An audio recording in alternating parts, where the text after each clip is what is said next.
Hello and welcome back to my quest to find 200 species of Australian birds this year, and running alongside that my other quest to find 100 species within my local government area, the Tatiara. This time I'm heading outside the Tatiara, so none of the birds I see this time will count on my Tatiara list, but I did see some good birds. Here's what I saw.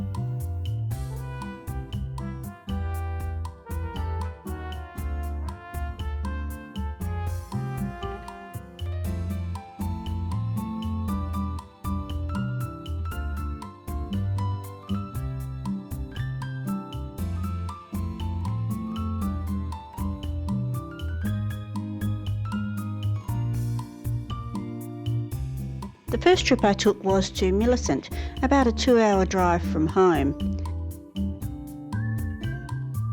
There you'll find Lake McIntyre. It is a former stone quarry which has naturally filled up over the years with rainwater and also groundwater coming up from below.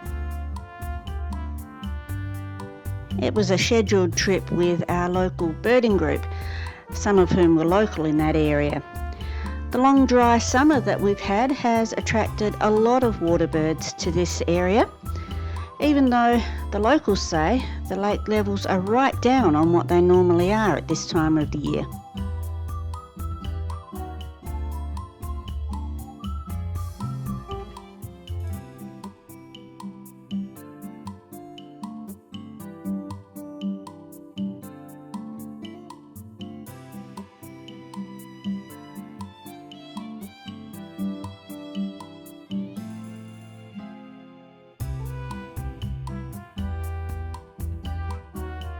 The first bird that we saw was this purple swamp hen, which had found something tasty on the side of the road.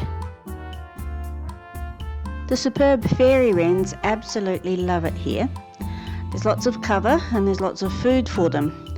This is a little female, I think, although it's hard to tell from the eclipse males. Here's a male in full colour.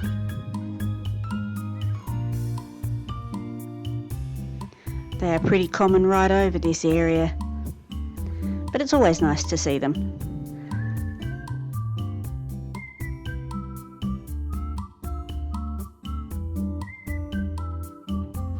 Pacific black ducks are the most common species that we found at Lake McIntyre. They're probably the most common species of duck that you'll see in Australia. Any bit of water, you'll see at least one pair there.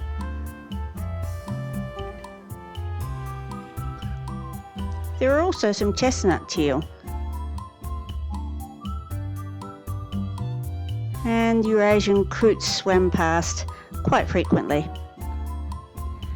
Here's a dusky moorhen. This one is a juvenile. The adults have a bright red forehead shield and a bill tipped with yellow.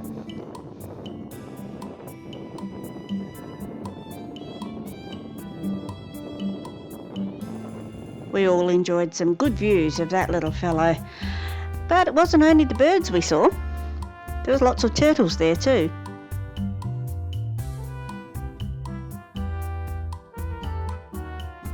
These straw-necked ibis were having a serious preening session.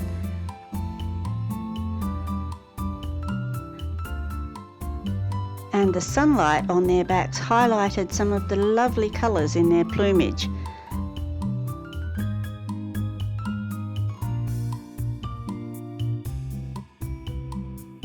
We're not far from the coast here, so silver gulls are pretty common.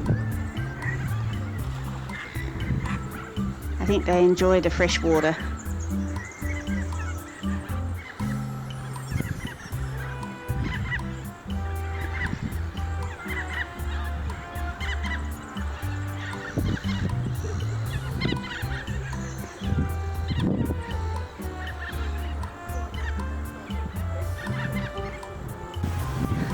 These Australian wood ducks marched past in very stately procession, while all the other birds just enjoyed a swim.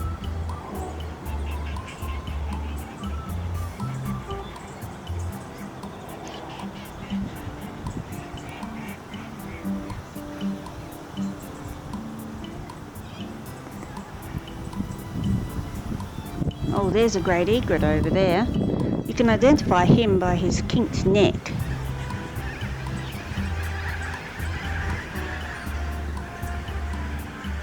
And these ones with the dark backs that you can see are masked lapwing.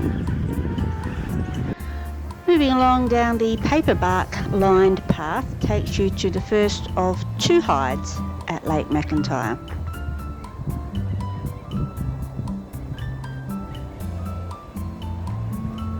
This first one is called the Dotterel hide.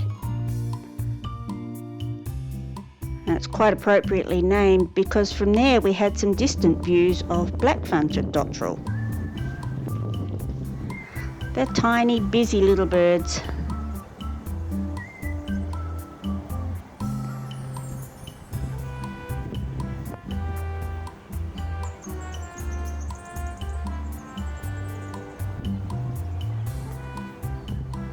A little bit further along through this twisty, windy path is the next hide.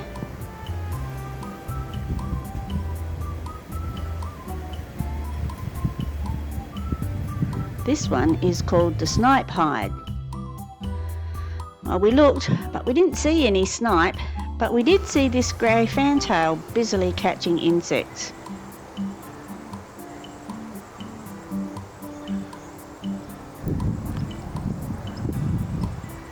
And that pretty much rounded out our day at Lake McIntyre.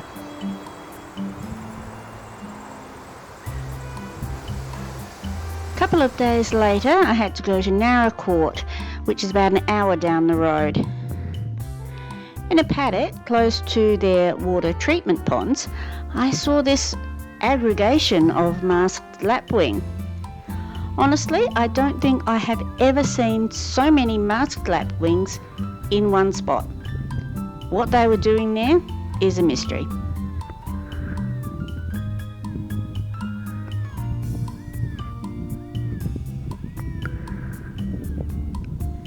And then another mystery was all these shell ducks flying onto this dry lake bed. There was no food there that I could see, they just looked like they were hanging out there. So if you have any explanation for this behaviour, please put it in the comments below because I have actually no idea what they were doing. I'm coming up empty on this one.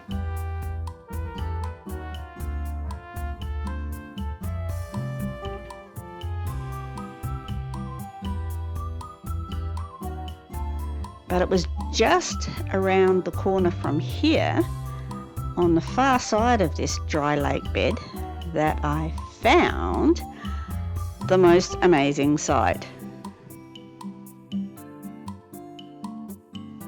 I found these brolga.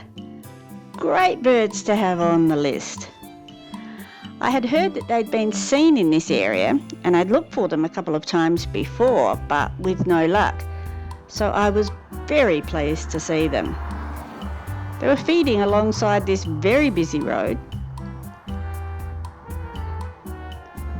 but they didn't seem fussed by the passing traffic at all. I had hoped to see their dancing display, but they were too busy eating.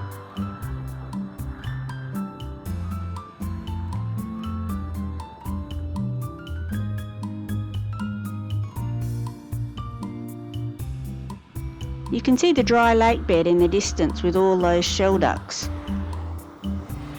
Brolgas are lovely birds to see. They're up to 1.3 metres tall, and I just sat there watching them until they flew off.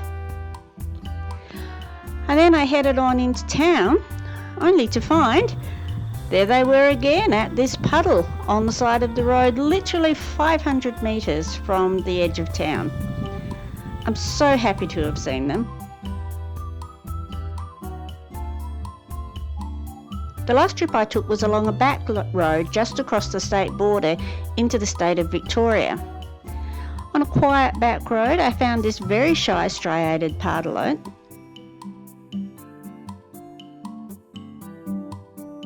And lots of yellow-plumed honeyeaters busily eating bugs.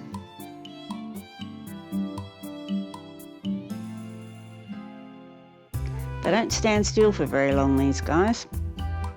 So it's pretty hard to film them.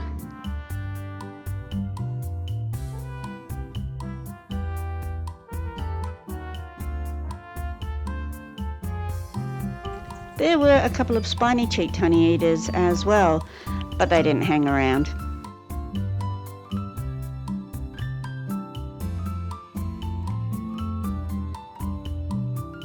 Well, thanks for joining me again on the Birding Diaries. As always, it has been an absolute pleasure to have you along. If you're enjoying the challenges so far and getting out and about in rural South Australia, please hit that subscribe button. It really helps the channel grow. Thanks to everybody who's done so already. Next time, we are back out on the back roads around the Tatiara to see what other birds we can find there. So until then, happy birding!